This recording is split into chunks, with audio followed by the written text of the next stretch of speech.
të bazuara diku. Do të janë bazuar në fakte ose në fakte. Ka shumë intensitet, sa për pak ditë fillojnë ndeshjet të tjera dhe harrohet çdo gjë. Pra Jo, patjetër harrohet, por unë doja të thosha këtë gjë. Ky është mendimi im personal, besoj se shumë sportazë të tjerë bashkohen.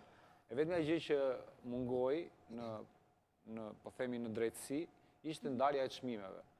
Nuk mund ta merrte Rodri topin e artë për para Mesit. Sepse statistikat flasin shumë qartë. Domethënë, një lojtar në moshën 39 vjeçare të ketë këto lloj statistikash, qofshin ato parametrat fizik, qofshin eficiencën e përpara portës, marrja një ekipi në shtëpinë edhe ta shpihesh drejt finales, do të thotë që edhe për ti e njëjta gjë është. Do të thotë që është një Julio Martinez priti 11 pritje kurse një vendim jo i drejtë. Pavarësisht se Rodri nivelin e lojës ka ndeshja e parë deri në ndeshjen e fundit rriti jashtëzakonisht shumë, qoftë me